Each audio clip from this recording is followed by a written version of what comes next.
بسم اللہ الرحمن الرحیم۔ غسل کب واجب ہوتا ہے؟ غسل کے وجوب کے اصل اسباب 3 ہیں۔ نمبر 1 جنابت، انزال یا احتلام اور التقاء، ختانین بھی اسی کے حکم میں ہے۔ نمبر 2 حیض کا انقطاع۔ نمبر 3 نفاس کا انقطاع۔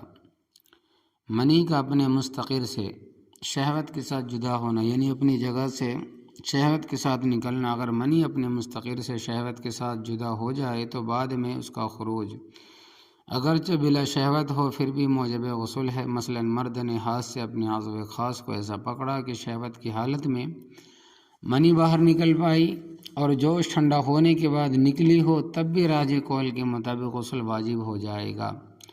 منی کا بلا شہوت اپنے مستقر سے جدا ہونا۔ اگر کسی شخص کی منی شہوت کے بغیر اپنی جگہ سے ہٹی اور شہوت کے بغیر ہی نکل گئی، مثلا کسی بیماری کی وجہ سے یا چوٹ لگنے کی وجہ سے یہ صورت پیش آئی، تو ایسے شخص پر غسل واجب نہیں ہے۔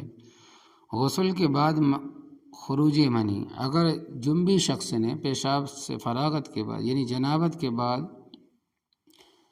جنابت کرنے والے نے پیشاب سے فراغت کے بعد غسل کیا مگر ابھی سابقہ جوش باقی تھا اور غسل کے بعد منی کا خروج ہوا، تو دوبارہ غسل واجب ہوگا۔ اور اگر سابقہ جوش یعنی پہلے کا جوش بالکل ختم ہو گیا تھا، اب منی کے نکلنے سے دوبارہ غسل واجب نہیں ہوگا۔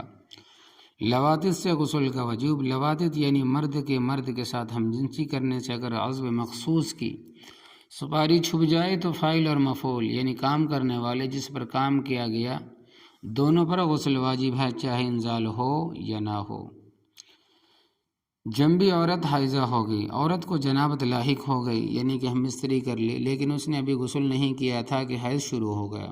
اسے اختیار ہے، چاہے تو صفائی کی خاطر غسل کر لے اور چاہے تو حیض سے پاک ہونے تک غسل کو مؤخر کر دے، اس لیے کہ سردست اس غسل سے اسے پاکی حاصل نہیں ہو سکتی۔ اگر نہائے گی تو بھی پاکی حاصل نہیں ہوگی۔ تو یہ وہ لوگ ہیں جن پر غسل واجب ہوتا ہے۔